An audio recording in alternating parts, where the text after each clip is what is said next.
Hello, everybody. Welcome to Broke On Records. I'm here now, finally, to talk about the the VC Chicago Record Dig Meetup. Mazzy, the notable Norman Maslov, was visiting the Chicago area for Beatles Fest, and he was able to come out a couple days early and hang out with a bunch of record nerds. And it ended up being Maz, Vance from Zep Pearl, Emma from 8 Vinyl Low, Mike from Hub Tunes, Andy G, Lavelle Carter, Jeff Kempin,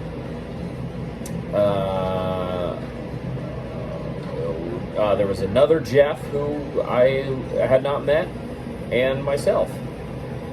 And we did a little record crawl. It's been a while since I've been on a VC record dig. I've only done 3, and there was like almost a 10-year gap between the first one and the second one. The last one I did was with Mike and Vance and Richard from Kalamazoo, which, Richard, if you're watching, I cannot believe you live in Michigan now. I hope to see you again soon, brother. But yeah, we did a little dig. So I'm going to talk about what we did, what I found. I don't have any footage from the crawl. When you get in a group of 9 people, it's bound to happen someone who isn't you is going to have a camera on. And so you can find me in Mazzy's video, you can find me in Vance's video. I'm sure I'll appear elsewhere in somebody else's video at some point. I was just focusing on the dig, and I honestly, about 12 hours before the dig started, I was not confident I was going to be able to walk out of there with any records. I was...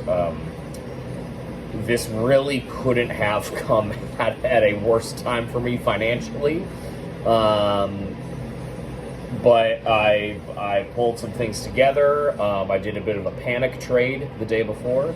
And then still, of course, walked out with a few records from that, which I'll talk about as well. But, the records are what unite us, but walking away with a bunch of cool fucking records, that's not the core of the point. It's to just hang out with other record collectors and talk music. And I know I give a lot of jabs about things going on in the vinyl community on my videos. I think I've earned it. I've been doing this shit since like 2012. I think my gripes and criticisms have been well developed. But man, it really, really reminded me of like when I first started, and just like hanging out with people and meeting people and talking about records in the stores. And we went to lunch and we went to dinner, and Mazzy got us all Sub Pop t-shirts, and Emma gave us all guitar picks, and like everyone was just so nice. And there was no internet bullshit. I mean, we certainly talked about a lot of internet bullshit, but none to be had during the dig, which was good. But yeah, I only ended up walking away with 4 records the entire crawl. I was extremely selective, possibly to a fault. I was the last person out of all 3 stores. But it's because I wanted to just make sure I was making the best choice for me. I could have spent a lot more, but I think I got 4 killer records. So first, let me show you, talk about what I got the day before, trading out some records. I picked up this for $1, which is lovely. The Preservation Hall Jazz Band of New Orleans, Volume 2. From what I understand, this is not my type of jazz at all, but a lot of bands I respect and a lot of people I follow in the VC. My mom and stepdad are fans of the Preservation Hall Jazz Band, and I feel like I don't know. I haven't seen any of their records since their name has kind of been germinating in my brain. But again, I'm not really seeking this type of thing out. But I thought for $1 or $2 or whatever it was, What's cool about this is a gold stamp, but not a gold stamp promo, a gold stamp for concert sale only. So my guess is that these were probably the copies that they sold at Preservation Hall for the band. That is my assumption, but cool find. Green Columbia labels, CBS labels. So that was cool for a buck or two. And then I got this one, which is a bit of a grail for me. I've been looking for affordable records by this artist basically ever since I started record collecting, and I've never stumbled upon him in the wild. And I got this for a great price, and this is my favorite one by this artist. This is Yngwie J. Malmsteen's Rising Force with Marching Out. I believe this is the second of the kind of core Yngwie albums. He kind of goes back and forth between his own name and the Rising Force name. But yeah, Marching Out from 1985. This has I'll See the Light Tonight, which was the first Yngwie song I ever heard. Made me fall in love with him and his style. I saw Yngwie once. It was almost overwhelming. I mean, when you talk about shredding, if you know, you know, with this guy. But yeah, man, I don't see reissues of this stuff a ton. I don't see the originals for a good price. This is in shrink with the Sound Savers. It's got the original inner. So really, really, really happy. This, I mean, I got such a good deal on this on Polydor. Really, really happy about that. And then the last one I got was this Perverser record. This is, oh God, what is the name of this? Anti-Cosmocrator. This is a Chilean death metal band. I talked about them recently in my Hell's Headbangers showcase video. I picked up their, I believe it's called Sycamoro EP, which I love. So I've been keeping my eyes out for the other Perverser stuff, and found this for a great price, which I was happy about. Comes with a nice big poster, the record cover, and hand numbered on the inner sleeve. This is number 127. Yeah, if you like, you know, your Sarcophago and Sepultura, really kind of black and thrashy death metal, these Perverser records are really good, so check this out. Okay, on to the record dig. It's been 8 minutes or whatever. So we had lunch at Hollywood Grill. I've never been to Hollywood Grill. I've passed by it about 1 million times. I always grew up a Golden Nugget guy when it came to Chicago diners. So I never made my way over to Hollywood Grill, but that was super fun. We started there and then migrated over to Reckless Records in Wicker Park, Milwaukee Avenue location. Reckless Records stand, as you guys know. I picked up a lot of records. You'll see actually in Mazzy's video, I was just blabbering on about the Rockpile record that I found it with the 7-inch. I didn't even get it. Here's why I didn't get it. There was a lot of records I didn't get. I passed on that. I picked up a copy of Chapter 1 by the Upsetters, which that's a record I've been kind of keeping my eyes out for. It was a cool kind of import used pressing. Passed on that. I thought about, they had a Poison Black record, which is a European kind of goth metal band from the 2000s. I picked that up. Really good price. I had a feeling I'd probably never see that record anywhere else for that price in the wild to put back. And then they had the new Fallujah record for $20, which I thought was great, but they had multiple copies of that. And, you know, when I do these record digs, I really try to stick to the used stuff unless there's like a great deal on a sealed new album or something. But it was the first store, and I'm looking at my stack, and I go, if I buy all these records, I can't get anything at the other two stores. So I really just looked at them. I said, all right, what records do I need? And I only got one. But this is a record I've been trying to hunt down for a long time. This is Guided by Voices with Crying Your Knife Away.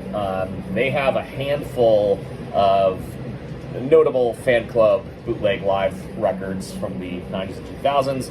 This is one of them. This would have been on the Alien Lands tour. I've known about this. I've had the digital forever. I've seen copies pop up in Chicago, but this was by far the best price I've ever seen on this record. And you can buy it on Discogs, even though it's considered an unofficial release. I'm not sure why or how, but they do. But yeah, comes with this little photocopy insert. It's a double LP. It's auto-coupled, which I don't know why. That infuriates me. No reason for a 1994 God About Voices records to be auto-coupled, but what are you gonna do? Anyway.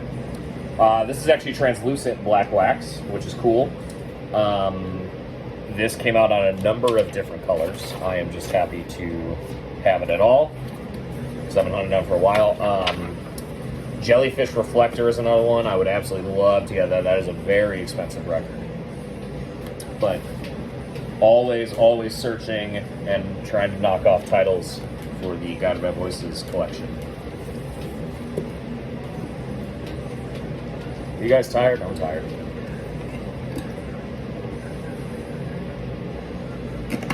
So then we made our way to Dusty Groove Records. A very easy store to drop a lot of money at. They have always have a fantastic selection. Saw a bunch of records in the used rock bins that I traded out at one point in time. So let's see, what did I pass up at Dusty Groove? I passed up Tangerine Dream Poland original double picture disc. It was a great price, and it's probably my second favorite Tangerine Dream live album. But I own all their stuff on CD. It's a cool piece. You guys know me, I don't feel the way about picture discs and stuff, but I don't know. It felt like I didn't need it. Was there anything else I passed up at Dusty Groove? I don't remember. Vance beat me to that fucking Wasp record, which crushes me, and I think Lavelle beat me to that Patti Smith Wave promo, which I also would have liked. I was looking at Bob Marley live. I think it might be the first live Bob Marley record. I'm not an expert on Bob Marley. I haven't listened to a ton of his stuff, but there's stuff on that live record that I've heard recently that I really like. So I kind of was keeping my eye out for a copy of it, and it was a super clean UK press, hype sticker, poster, the whole nine. $30, probably not a bad price for that record, but that was that was a decent chunk of my budget for the whole day, so I didn't feel comfortable spending $30 on that, especially since I know there's a triple LP version, so I definitely want the complete show if I can get it. But I pulled this out of the new arrivals bin. This was super duper cheap. This is No Empathy with Freedom of Flesh, 1989 on Roadkill Records from Prospect Heights, Illinois. No Empathy was a punk rock band, kind of melodic pop punk band in the Screeching Weasel, NoFX vein. Not quite as catchy and sugary clean as those bands, especially on this record. This record's a little harsher. There's some harder stuff on here, but I really dig No Empathy. They don't have a ton of records, but this is one of the few that they put out that I did not already have. So I was super jazzed to find that one. This has a little insert, or a couple inserts with it, actually. The Roadkill Records insert. Screeching Weasel being advertised on here. The Bhopal Stiffs, I think is how you say that. I know the name, but I'm not crazy familiar. And the effigies, I know a little bit about just being a Chicago band, but not a ton. And then here is the lyric insert, which is very neat. So yeah, got that for a good price. And then I got this next record, which I might need another scoop of water here. Got this next record for $5, which I thought was a great deal. This is something that's like, this is common, but I'm never going to see it for $5. And a nod to Seattle. So good I picked this up during Mazzy's reign on Chicago. This is the self-titled Big Bite album. Really good, melodic, kind of hardcore adjacent, but mostly just great kind of alt-rock, melodic punk. This is from late 2010s. I saw this band once. I saw these guys open for the Coat Hangers at the Empty Bottle once. But yeah, this record's great. The second record is really good as well. Yeah, I didn't own any Big Bite stuff. I feel like I maybe had a cassette of theirs at one point, but lyric insert on white vinyl. This is put up on Popwig Records, who I think maybe is run by the Trapped Under Ice guys. I could be wrong, but they've done Trapped Under Ice. They did Popwig. They did fucking Angel Dust. They've done the Razor Bumps, which were a really cool band. I think maybe they did Bib as well. Could be wrong about that. But yeah, cool to find this Big Bite record for $5. Good score. And speaking of colored vinyl, and speaking of punk rock records, we moved on to Signal. Now, Signal is similar to Dusty Groove in that it is a primo selection of stuff. It sort of reminds me of a kind of miniature Dusty Groove beat, because I would say it's not quite as approachable if you're maybe a new collector or you're not into like super obscure underground stuff, but they definitely have stuff stuff you've heard of. But it is a really good kind of specialty store. They have 2 locations. I've only been to each of them once. We were obviously at the Wicker Park location. And yeah, I picked up a couple things there that I ended up putting back. The Thomas Dolby's Cube 12-inch that came in the die-cut cube sleeve, kind of like those Traffic records. That was $5, and I had that in my hand. And then I also had one of the Sharon Van Etten records that I was not familiar with. They had a half off sealed, which would have been a great price. But then I saw this, and this is the type of thing that, like, I love to see. It's the type of thing I love to see on, like, a kind of a specialty record crawl when I'm maybe keeping my eye out for more special records. It's, you know, that's what we're all doing. And this would have been the same price as if I bought the other 2 records, just about. But this is really cool. I wasn't going to get a better price for this online, and I have been looking for a copy of this. So this is the incredible Shrinking Dickies by the Dickies. This record's yellow. This, man, really scratches all my itches. You know, late 70s, kind of punk rock, power pop. Are these, yeah, California band. I admittedly am not super familiar with the Dickies. I had never listened to them until I saw them at Riot Fest last year. And they were probably the best band that I saw them and DOA were like the 2 best bands that I saw where I wasn't like really familiar with their music, but I walked away going, man, that was a great set. So I've been keeping my eye out for this record. I know there's reissues and stuff, but when I saw this, you know, promo colored vinyl version, I had to have it, and I love this era of music. I love vintage colored vinyl. Just neat little stuff like this. It's total collector's fodder, but man, does that look wicked. It's so nice. Promotion not for sale on the label as well, which is cool. You can see my hand. But yeah, like this was a no-brainer for me. This was so cool. But yeah, that was it. Then we ended up at Peace Pizza, of course, with Emma's Cheap Trick fandom. Had some great pizza. Thank you, everybody, for the pizza. And then I sat in rush hour traffic for an hour and drove home. But yeah, I mean, it was a great hang. It was so nice to see everybody. I haven't seen Emma. That's only the second time I've met Emma in person. So I haven't seen her in a while. Nice to see Vance again. Nice to see Mike again. Nice to meet everybody new. Mazzy, an absolute gentleman and a scholar. Yeah, a great time was had, which I'm sure you've seen in all the other videos, and I'm sure you'll see in more videos to come. Thanks for hanging out. More soon. Deuces. It was kind of a deuce with a little bonus triple up there. It was almost a shocker. All right, goodbye.